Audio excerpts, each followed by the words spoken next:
Palavras diárias de Deus. Digo-vos, porém, que aqui está o que é maior do que o templo. Mas, se vós soubesseis o que significa misericórdia, quero, e não sacrifícios, não condenaríeis os inocentes. Porque o Filho do Homem até do sábado é o Senhor. Mateus, capítulo 12, versículos de 6 a 8. A que se refere templo aqui? Simplificando, templo se refere a um edifício alto e magnífico. E na era da lei, o templo era um local para os sacerdotes adorarem a Deus. Quando o Senhor Jesus disse: "Aqui está o que é maior do que o templo", a quem estava se referindo? Claramente, o que é o Senhor Jesus na carne, porque apenas ele era maior que o templo. O que essas palavras disseram às pessoas? Elas disseram às pessoas que saíssem do templo. Deus já havia saído e não estava mais operando nele. Portanto, as pessoas deveriam buscar os passos de Deus fora do templo e seguir seus passos na sua nova obra. O contexto em que o Senhor Jesus disse isso era que, sob a lei, as pessoas tinham passado a ver o templo como algo maior que o próprio Deus. Isto é, as pessoas adoravam o templo em vez de adorar a Deus. Por isso, o Senhor Jesus as advertiu a não adorar ídolos, mas sim a adorar a Deus, porque Ele é supremo. Assim ele disse: "Misericórdia quero, e não sacrifícios." É evidente que, aos olhos do Senhor Jesus, a maioria das pessoas, sob a lei, não mais adorava a Jeová, mas estava apenas realizando os procedimentos dos sacrifícios. E o Senhor Jesus determinou que esse processo era a adoração de ídolos. Esses adoradores de ídolos viam o templo como algo maior e superior a Deus. Em seu coração havia apenas o templo, não Deus. E se eles perdessem o templo, perderiam sua morada.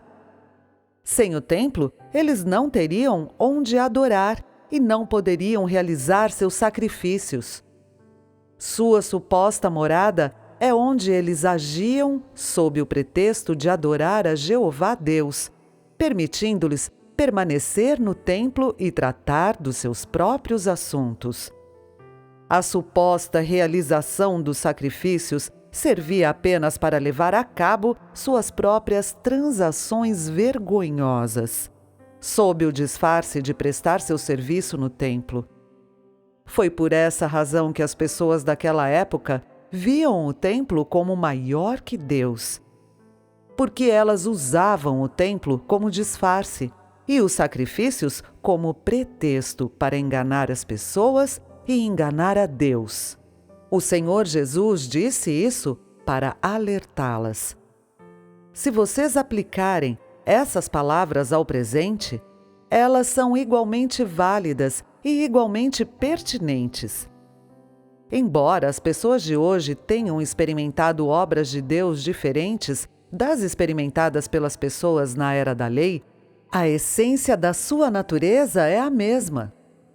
No contexto da obra de hoje, as pessoas ainda fazem o mesmo tipo de coisas, como o templo é maior que Deus. Por exemplo, as pessoas consideram que cumprir o seu dever é o seu trabalho. Elas consideram que dar testemunho de Deus e combater o grande dragão vermelho como movimentos políticos em defesa dos direitos humanos, pela democracia e pela liberdade. Eles transformam em carreiras seu dever de utilizar as suas habilidades.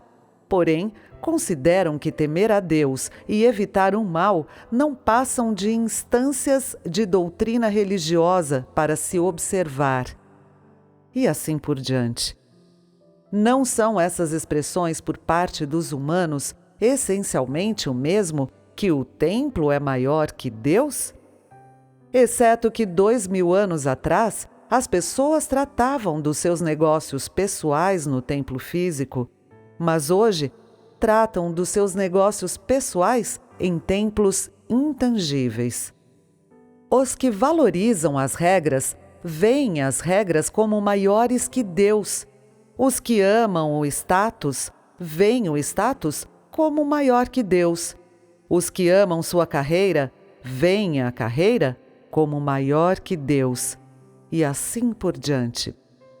Todas as suas expressões me levam a dizer: as pessoas louvam a Deus como sendo o maior através das suas palavras, mas, através dos seus olhos, tudo é maior que Deus. Isso porque assim que as pessoas encontram uma oportunidade ao longo de sua senda de seguir a Deus para mostrar seus próprios talentos, ou para tratar dos seus próprios negócios, ou da sua própria carreira, elas se distanciam de Deus e se lançam na carreira que amam.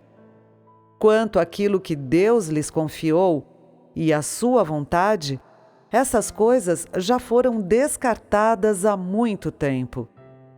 Nesse cenário, o que há de diferente entre essas pessoas e as que tratavam dos seus próprios negócios no templo há 2000 anos?